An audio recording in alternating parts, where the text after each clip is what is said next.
Getting encounters right can make your session prep easier and your games infinitely better. But the problem is most people struggle with encounter design. And that's because they don't know the basic rules of encounter design. And they default to, you fight monsters. Well, today we're going to fix that. Welcome back to How to Be a Better DM. This is your host, Justin Lewis, and this is the show for dungeon masters who are done with having terrible sessions that their players still enjoy, but they deep down know, I could have done that a lot better. As I said, I'm your host, Justin Lewis. I've been doing this for 3+ years. I've helped hundreds of, maybe not hundreds of thousands, but thousands of dungeon masters through the podcast. We're a professional dungeon mastering group as well, so if you do need games,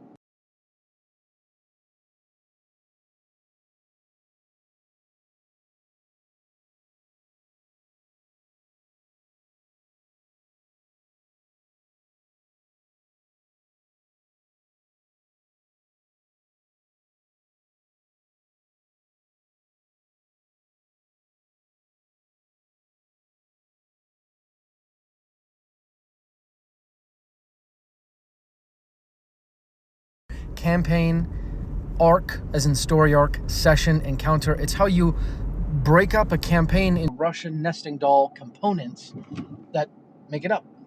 And every piece has to fit into the larger piece. So encounters fit into sessions, fit into arcs, fit into campaigns. Gosh, if you're listening to that, I'm so sorry. That was such a blunder. Anyways, so that's first rule. The encounters have to fit into sessions, and the sessions have to fit into arcs. Okay. The next rule is the party has to want something on the other side. There has to be some sort of incentive, right?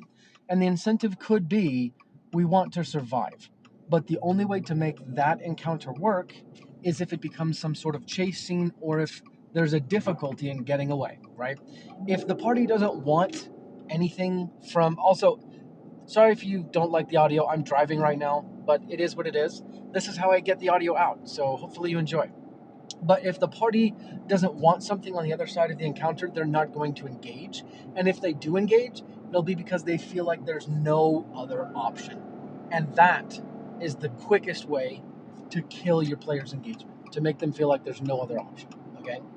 So those are the first two rules, right? Obviously, I also added in keep it simple, and I'm actually going to talk about that a little bit more towards the end of today's episode. But first, rule number 3 of encounter design. There needs to be verisimilitude, but it doesn't need to be real, okay? There needs to be verisimilitude, but it doesn't need to be real. What that means is it needs to feel like it could mostly be real according to the rules and laws of this universe, not ours, but the one you're playing in. But it doesn't actually need to be real. It doesn't need to abide by the rules of our real universe. This is important because sometimes, as dungeon masters, we get bogged down in the details. We think about, okay, well, if they're storming this castle, theoretically, they would have a moat, or at least a ditch, and probably some pointy sticks in the ditch. And if they're smart, they'll probably have 2 or 3 ditches, right? If that doesn't really align with your playstyle, or playing with that just wouldn't really be fun, right? Like, okay, in order to get to the castle while archers are shooting at you, you have to go through 3 different athletics checks. The one person who sucks at athletics checks is going to be like, well, I'm not just going to go. I'm just going to stay back, right? But it could be fun depending on your situation. So, again, it needs to feel real. It needs to feel like it fits in the world, but it doesn't need to be real, right? You don't need to think about, okay, the archers firing, they only have 40 arrows each, so every time they do a volley, that's 1 arrow. You might have some arrows that just break, or like that's probably too much for any individual encounter. But then again, if that's how your universe plays, then that's what you need to think about. This rule is mostly to free you up from limitations in your mind, because thinking about, oh my gosh, I can't handle this particular encounter because there's too much going on, right? And maybe this is a better example. Minions or hordes, right? So minion rules, horde rules, they're not real, right? Because if you have a minion there, punching them hard enough is not going to transfer damage to the next minion. But in D&D, if you're using minion rules like that like that of MCDM, if you kill one minion hard enough, the excess damage can transfer to the next minion, and so on and so forth. Um, See, that kind of stuff isn't real in real life, right? You can only punch one thing at a time unless you have multiple arms, but even then, one fist, one arm, there you go. Well, I guess you could punch through stuff. Anyways, my whole point is it just needs to be believable based on the rules you've established in your world. If it meets that criteria, make it fantastic, make it fun. Don't worry about this wouldn't really make sense in our world, or I don't see the motivation here. You know, like if they have a lifeboat on a ship that doesn't have a repair pack to fix that particular lifeboat, talking from personal experience, you can simply just say, I don't know why it doesn't have it. It just doesn't in this world. Sorry. And your players can be like, well, that doesn't make any sense. You're like, yeah, I guess they should fire whoever packed this boat. You're like, no, okay. But again, just as long as it's believable in your world, you're good. Number 4, know which pillars of DMing to emphasize. This one's really, really important. So again, for those of you who are new on the show, we see dungeon mastering and game mastering to some extent as 4 pillars or 4 categories, really 4 skills that have a lot of facets, but if you can master those skills, you're going to be a great DM. They are 1, people management, 2, performance, 3, game design, specifically mechanics, and 4, storytelling. Sorry about my audio, it keeps going in and out. Hear me? Yeah, again, sorry about my audio, it keeps popping in and out. The cord I'm using is just really bad. Anyways, so the 4 pillars of DMing in encounters. The reason why this is important is because if you're having an encounter that you're struggling with, it's likely because you're focusing too much on the wrong pillar. For example, in my own campaigns, I tend to try to focus a lot on game design and adding in mechanics when the mechanics don't help the storytelling and they get in the way of my people management and my performance. This is bad. This makes the game less fun because the players stop worrying about the story and the story behind the game mechanics, and they stop worrying about role playing, and instead they worry about, well, how does this mechanic work and how does this, and to be fair, these are all levers that you need to pull. But the nice thing here is that if you have an encounter that you're like, this isn't sizzling, you just go back to the 4 pillars and you figure out which one should I pull more. For example, if you have in your previous session, if you had a combat encounter or an encounter that had combat in it, rather, that was just really slow and dragging, well then maybe you need to work on your people management. Maybe you need to talk to everyone and say, hey, I really want this encounter to be choppy, nice and quick, so when we get to your turn, please make sure you've been paying attention. I know it's going to take a lot of focus. If you need, we'll take breaks, but please make sure when we get to you, we go fast. And that goes on the flip side. So if we're talking about you, right, as the dungeon master, when it gets to your turn, you should probably know what you're going to do. And I know that's really hard because you're juggling a lot of stuff, but maybe that means you need to outsource some of the baddies, right? So maybe some of the baddies are going to be played by some of the players, right? That could be an option. But that's what I mean, right? Your encounter design, you need to know which lever of DMing to pull the hardest. And this is important because if you have a role-playing encounter, then you might not need to pull the game design lever really at all. Although, depending on your playstyle and your world, you could, right? It could be really fun. If you have, let's say, a puzzle encounter that has some combat elements in it, well, then you're probably going to need to add in some game mechanics for sure. But to make it more interesting, you need to know whether or not you need to add in some story, so some lore dumping, some performance, some role playing, right? Is there an NPC that's in danger and they're like, help, you gotta hurry, please don't pull that lever, right? That's a pretty good clue if it's gonna kill the NPC. No one wants a Captain Amazing from Mystery Men situation.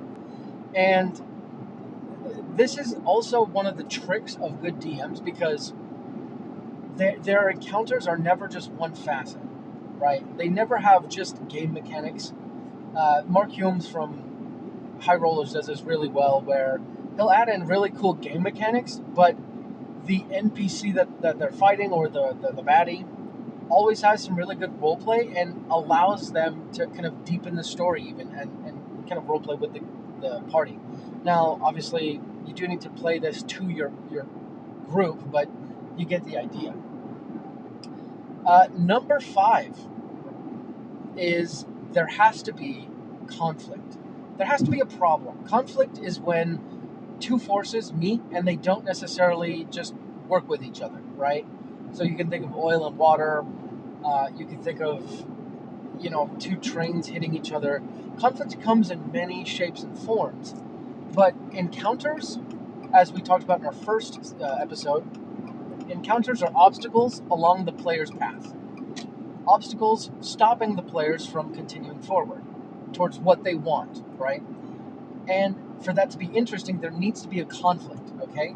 So if the party wants something, then there should probably be some force that doesn't want them to get that, right? So if the party wants to get to the top of a mountain, for an encounter to be interesting, then the opposing force could be bandits trying to protect the top of a mountain. It could be the weather, just simply being weather and, pushing how they want to push. And when the players resist, obviously the weather doesn't care, right? Because weather doesn't care.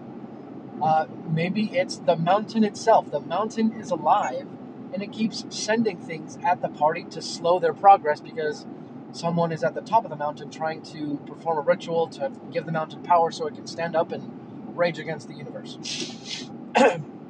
But you get the idea. There has to be conflict. And if your encounter is a little lackluster, you might need to check and see, okay, what's the conflict, right? Who are the opposing forces? Obviously, your party wants one thing. Who's the other party? Why do they want the opposite thing or a different thing than the party? What are they willing to do to stop your group from achieving what they want? All of this will make the encounter more interesting. So, for example, let's do kind of a live exercise right now. I am working on an encounter for my group. If you're listening to this group, please stop. They have been given a quest, as it were, to go steal a pirate ship from this pirate outpost. It's like a cove in this cliffside where the pirate ship is, and the pirates kind of are using it as a watch post. Now, obviously, the pirates don't want my party to steal their ship. So what are they going to do to stop it? Well, they don't want anyone stealing their ship, so naturally, they're probably going to have people on the ship guarding it, right? This particular cove has kind of it has like a camp around the ship, so obviously, they could have pirates off the ship, but at the very least, they're going to have guards on the ship. Also, the pirates don't want this outpost to be found. It's kind of a secret outpost, and the party wants to infiltrate and find this outpost in a easy way. Well, that means the pirates are going to have scouts. They're going to have sentries, kind of alerting the party, or alerting the pirates that anyone is coming. All of that is very important, okay? Why does the outpost exist? Well, the outpost in part exists to see different opportunities for pirates to plunder, but secretly, the party doesn't know this, secretly, the outpost exists as a sort of drop point for another group to drop off illicit trade to the pirates. So naturally, the pirates don't want the party to steal that illicit trade, and in fact, if given the chance, they would probably destroy the illicit trade or use it against the party, depending on what it is. I haven't fleshed it out that much. But this starts to create a much more dynamic encounter than just the party needs to steal the ship, so they're going to kill the guards on it and then drive it away. That's kind of boring. Like maybe there's more secrets involved. Regardless, the conflict has to take precedence, and you have to answer questions around the conflict, okay? Number 1, 2, 3, 4, 5, 6. Number 6. There has to be, well, okay, there doesn't have to be, but you should plan a fail state, okay? And this is where a lot of dungeon masters get tripped up who have TPKs. They don't plan in a fail state, okay? And I don't have a lot of time left to talk about this one, so I'm going to try and be quick. But in one of my last sessions with my group that I'm playing with online, they were in a town. They found this underground pleasure dome, you could call it, that was being run by Grotz, okay? And in the final showdown in the town, the party was fighting these creatures called servants, who were essentially like mindless servants of Grotz, right? They're these demonic things. And suffice it to say, we finished the session without finishing the encounter, so we had to pick it up next time. And I talked to one of my players in between sessions, and he said, everyone's kind of a little afraid. Like, morale's kind of down right now because we all are afraid we're not going to survive this encounter. Like, we think we're all going to die. Now, obviously, I wouldn't have let that happen. I'd probably fudge some of the numbers behind the scenes, or simply just have Grotz offer them a deal and be like, look, I don't want to kill you guys because it's not worth my time right now, kind of a deal. And secretly, Grotz wasn't actually there. It was just a vestige of Grotz, but my players didn't know that. And talking to them helped me realize that they didn't realize that they could try and run away. They didn't realize that they could try and escape, or that there was some sort of out. And that was a failure on my part, right? Sometimes in D&D, yes, there is kind of a burn your bridges moment. But the party should feel like they can escape, they can get out, or there's a way that if they lose, the game's not over. And this is important because of the fact that it's a game. And also, people are trained on video games where if they die, they can just restart. Now, that is an option. I wouldn't necessarily recommend that option because consequences should be a thing. But if you have an encounter and it's going to be a big one, right? You should come up with some sort of fail state, okay? And yes, this is where the Deus Ex Machina can come into play. And for that, I would highly refer you to some of our previous episodes on Deus Ex Machina. Actually, Danny had one that was really good. But in all things, just set it up so your Deus Ex Machina is earned, right? If the party's losing, someone comes out of nowhere to rescue them and say, hey guys, we were in the neighborhood trying to do this other thing. It didn't work. We got our butts handed to us, and we just saw you guys, so we're trying to rescue you and get out of here, right? So that is an option. You could also just provide ways for them to run away, right? So there's always a way to escape. Not necessarily with everyone, because some players should die. But you should come up with some sort of fail state, so that way they don't think that it was just a hopeless thing to begin with, right? That way they can learn, they can kind of have that experience and learn as players and characters in a way, and keep playing. Fail states are really important, and also they can be really fun, right?